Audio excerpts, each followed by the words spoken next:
Good evening, Ram Ram खमागणी। मैं संदीप सिंह सिकावत आप सभी साथियों का स्वागत करता हूं wisdom nursing online digital platform पे। और हमारा जो विजडम कंसेप्ट सीरीज है उसकी कंटिन्यूटी के अंदर एपिसोड नंबर 6 टॉपिक रहने वाला है एपिजियोटोमी। आप सभी साथियों की डिमांड थी कि सर ये वाला टॉपिक भी लेकर आओ। बिल्कुल साथियों, एपिजियोटोमी के बारे में डिस्कस करते हैं, जानते हैं क्या होती है एपिजियोटोमी। सबसे पहली बात करें सर एपिजियोटोमी क्या है, तो एपिजियोटोमी का मतलब होता है कि एक इंसिजन बनाया जाता है पेरिनियम में। अगर आपने पढ़ा हो बेटा, जब भी वेजाइनल डिलीवरी होती है तो सर वेजाइनल डिलीवरी जो है अगर ऑब्स्ट्रक्टेड नेचर की हो या ऐसी डिलीवरी हो जिसमें ऑब्स्ट्रक्शन होने की संभावना है या जहां पे बर्थ कैनाल जो है सर वो वाइड नहीं है, तो ऐसे केस में अपन क्या करते हैं, उस बर्थ कैनाल को थोड़ा सा वाइड रखने के लिए, वाइड करने के लिए अपन एक आर्टिफिशियली इंसिजन बनाते हैं जिसको कहते हैं एपिजियोटोमी। ये एपिजियोटोमी क्यों किया जाता है? इसलिए किया जाता है ताकि कंप्लीट पेरिनियम टियर ना हो, क्योंकि अगर नेचुरली यूट्राइन कॉन्ट्रैक्शंस होंगे और प्रेशर लगेगा तो इसकी वजह से हो सकता है कि सर ज्यादा पेरिनियल टियर हो जाए। उसको प्रिवेंट करने के लिए अपन एक प्रोसीजर करते हैं जिसका नाम है एपिजियोटोमी। तो लिखा है incision made in perineum, perineum में एक कट लगाया जाता है, एक इंसिजन बनाया जाता है। और सबसे इंपॉर्टेंट बात बेटा जी वो ये आपके लिए कि अगर क्वेश्चन आपको पूछ लिया जाता है सिंगल लाइनर में कि most common surgical obstetrical procedure, obstetrical procedure में अगर सर्जिकल प्रोसीजर की बात हो रही है और वो भी कौन सी, मोस्ट कॉमन, तो याद रखना episiotomy is the most common surgical obstetrical procedure. दूसरी बात करें सर एपिजियोटोमी जो है वो किस तरीके का पेरिनियल टियर है, तो आप कहेंगे sir it is a second degree perineal tear. किस डिग्री का पेरिनियल टियर है? 4 डिग्री के पेरिनियल टियर होते हैं, 1 डिग्री, 2 डिग्री, 3 डिग्री और 4 डिग्री। तो यहाँ पे एपिजियोटोमी किस डिग्री का पेरिनियल टियर है, तो आप कहेंगे सेकंड डिग्री पेरिनियल टियर है। और याद रखिएगा सर यहाँ पे अपन पेरिनियम में इंसिजन लगा रहे हैं, इसलिए एपिजियोटोमी को आप और क्या कह सकते हो, ऑल्सो नोन एज पेरिनियोटोमी। एपिजियोटोमी को और क्या कह सकते हो बेटा जी, पेरिनियोटोमी भी कह सकते हो। यहां तक क्लियर है? चलो आगे की ओर बढ़ते हैं। नेक्स्ट बात करते हैं sir what is the purpose of episiotomy. Sir episiotomy क्यों करनी है, क्यों करते हैं? तो मैंने अभी भी बताया, वही दो बात है बेटा, मेन पर्पस यही है। पहला है टू फैसिलिटेट वेजाइनल डिलीवरी, ताकि वेजाइना के द्वारा डिलीवरी हो सके। क्योंकि कई बार क्या होता है कि सर बच्चे की साइज बड़ी हो, बर्थ कैनाल छोटा हो, तो उस वजह से बच्चे की डिलीवरी नहीं हो सकती है वेजाइना के द्वारा। तो हमें वेजाइनल डिलीवरी अगर करवानी है तो हम क्या करते हैं, बर्थ कैनाल को थोड़ा सा आउटलेट को वाइड करते हैं, इसलिए अपन कट लगाते हैं। दूसरा कह रहा है to prevent complete perineal tear, पूरी तरीके से पेरिनियम टियर ना हो जाए उसको भी बचाने के लिए अपन क्या करते हैं, एपिजियोटोमी पहले ही कट लगा देते हैं ताकि कंप्लीट पेरिनियल टियर ना हो। नेक्स्ट बात करते हैं what is the indications of episiotomy, कि एपिजियोटोमी किस किस में कर सकते हैं। पहला है प्राइमरी ग्रेविडा अगर है ना। दूसरी कंडीशन है मल्टीपल प्रेगनेंसी है। सर बिल्कुल, मल्टीपल प्रेगनेंसी का मतलब मोर देन 1 फीटस या मोर देन 1 एम्ब्रियो प्रेजेंट है, that is known as multiple pregnancy. Multiple pregnancy is considered into an abnormal type of pregnancy, तो इसमें भी करेंगे। नेक्स्ट है मैक्रोसोमिया। मैक्रोसोमिया का मतलब होता है लार्ज साइज बेबी, या मैं लिख दूं लार्ज साइज बेबी। क्या लिखूं? Large size baby.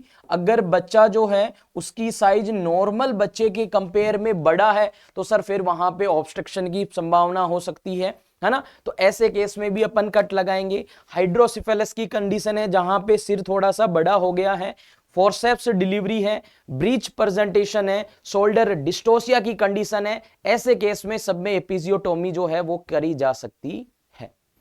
कॉन्ट्राइंडिकेशन, ऐसी कौन सी कंडीशन है जिसमें अपन नहीं करेंगे? पहली कंडीशन है मदर हैविंग एचआईवी इन्फेक्शन, वो मदर जिसको एचआईवी का इन्फेक्शन है उसमें बिल्कुल नहीं करना है। सर सुटेबल टाइम बताओ कि कब कब एपिजियोटोमी करी जा सकती है, तो याद रखना बेटा at time of crowning, at time of crowning, crowning के दौरान। और क्राउनिंग कब होती है? सेकंड स्टेज ऑफ लेबर में। सेकंड स्टेज ऑफ लेबर में भी कौन सी फेज में? पर्पल्सिव फेज में।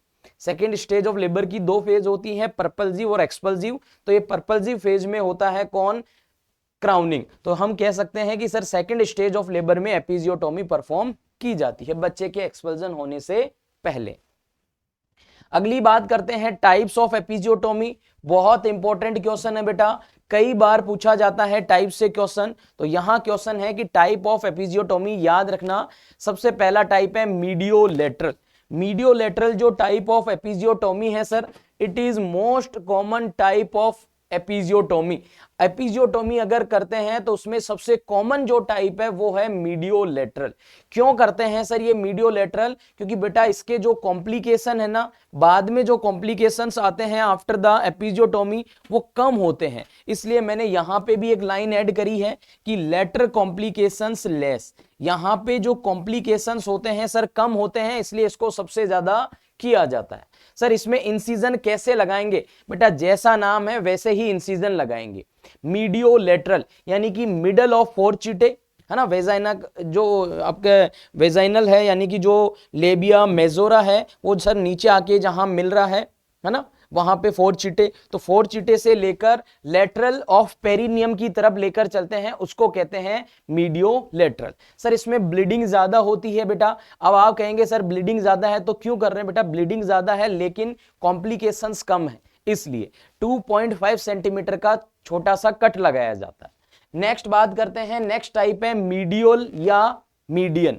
मीडियल या median second most common type है सर। इसमें ब्लड लॉस कम होता है। इसमें इंसिजन कैसे लगाएंगे? नाम है मीडियल। मीडियल का मतलब मिड लाइन ऑफ फोर्चिटे से लेकर पीछे की ओर पेरिनियम तक, है ना। जैसे कि ये क्या है सर, ये है फोर्चिटे, तो फोर्चिटे से लेके पेरिनियम तक इंसिजन लगाएंगे। ऐसे इंसिजन को कहते हैं मीडियल या मीडियन। इस प्रकार के इंसिजन में सर जो कंप्लीट पेरिनियम टीयर का जो खतरा होता है यानी कि कंप्लीटली पेरिनियम टीयर का वो रिस्क ज्यादा होता है, क्योंकि सीधा है सर। इसमें कंप्लीट क्यों है? क्योंकि सर मिडल है बिल्कुल, इस वजह से यहाँ पे रिस्क ऑफ कंप्लीट पेरिनियम का टीयर ज्यादा है, याद रखिएगा। नेक्स्ट बात करें सर इसमें कट कितना लगाओगे? तो बेटा यहाँ पे भी 2.5 सेंटीमीटर का कट लगेगा। अगली बात आती है लेटरल एपिजियोटोमी। लेटरल एपिजियोटोमी का मतलब है कि यहां पे जो इंसिजन लगेगा वो लगेगा 1 सेंटीमीटर अबव द फोर्चिटे, फोर्चिटे से ऊपर की ओर, लेकिन लेटरल साइड में चलेगा, इसलिए नाम है क्या? Lateral incision. नेक्स्ट है जे शेप। जे शेप का मतलब जे के आकार में लगेगा। सबसे पहले मीडियली, मीडियल के बाद में एक ऐसे तिरछा डायगोनल बनाना। यहां लिखा हुआ है ना, देखो, first medial 2.5 centimetre, then diagonally, इसके बाद डायगोनल में तिरछा जाएंगे जे शेप में 1.25 सेंटीमीटर। इस प्रकार की एपिजियोटोमी कहलाती है जे शेप एपिजियोटोमी। अगली बात करते हैं बेटा रिपेयर ऑफ पेरिनियल टीयर, कि सर जो पेरिनियल टीयर हुआ है या हमने जो एपिजियोटोमी करी है उसको कैसे रिपेयर करेंगे? याद रखना दो एस्पेक्ट में यहां पे रिपेयर करेंगे। सबसे पहली है इनर स्किन। इनर वाली जो अंदर की स्किन है उसको तो अपन स्टिच करेंगे, टांके लगाएंगे, किससे? एब्जॉर्बेबल सूचर से। ऐसा सूचर मटेरियल जो एब्जॉर्ब हो जाता है, जैसे कि कौन सा? कैटगट सूचर से आप लगा सकते हैं। और जो आउटर स्किन है उसको अपन लगाएंगे नॉन एब्जॉर्बेबल सूचर से। नॉन एब्जॉर्बेबल में जैसे नाइलॉन हो गया, प्रोलिन हो गया, इनसे अपन सूचर करेंगे, किससे? नॉन एब्जॉर्बेबल से आउटर स्किन को, इनर स्किन को, एब्जॉर्बेबल को। सर सूचर कितने दिन के बाद में अपन रिमूव कर सकते हैं? तो आप कहेंगे 6 डेज आफ्टर, 6 दिन बाद में आप क्या कर सकते हो? सूचर्स को रिमूव कर सकते हो। नेक्स्ट बात करूं कॉम्प्लिकेशंस की, तो सर सबसे वेरी इंपॉर्टेंट याद रखना बेटा, most common complication, most common जो कॉम्प्लिकेशन होता है एपिजियोटोमी का वो होता है पेरिनियल टीयर। क्या होता है? Sorry, perineal haematoma. क्या होता है बेटा? Perineal haematoma is the most common complication of episiotomy. Second है सर डिस्पेरूनिया। डिस्पेरूनिया का मतलब होता है बेटा पेनफुल सेक्सुअल इंटरकोर्स। क्या होता है? Painful sexual intercourse. Sexual intercourse के दौरान सर पेन होगा, दैट इज नोन एज डिस्पेरूनिया। क्या कहलाता है? डिस्पेरूनिया। इसके अलावा रिस्क ऑफ इंफेक्शन भी कॉम्प्लिकेशन है। नेक्स्ट पूछा जाए कि कैसे मैनेज करेंगे, तो बेटा warm seeds bath plus Betadine जो है इसकी हीलिंग को क्या करेगा? प्रमोट करेगा। एक और वेरी इंपॉर्टेंट क्वेश्चन जो कि इसकी इमेज से पूछा जाता है बेटा, और ये भी डबल स्टार मार्क क्वेश्चन है, डबल स्टार मार्क क्वेश्चन है। क्वेश्चन पूछा जाता है कि जो आपकी एपिजियोटोमी होती है इसमें अपन कौन सा इंस्ट्रूमेंट या कौन सी सीजर यूज करेंगे? ये वाली करते हैं सर, इसका नाम होता है एपिजियोटोमी सीजर। इस सीजर का नाम होता है बेटा एपिजियोटोमी सीजर, और ये सीजर इस तरीके की दिखती है। तो एक इमेज बेस भी आपका क्लियर हो चुका है। आज के सेशन में इतना ही डील करेंगे। उम्मीद करूंगा सभी साथियों को एपिजियोटोमी समझ में आया होगा। कोई भी डाउट हो, नया टॉपिक कोई भी समझना हो, कमेंट सेक्शन में कमेंट करें। मिलते हैं साथियों अगले सेशन में। जय हिंद सभी को।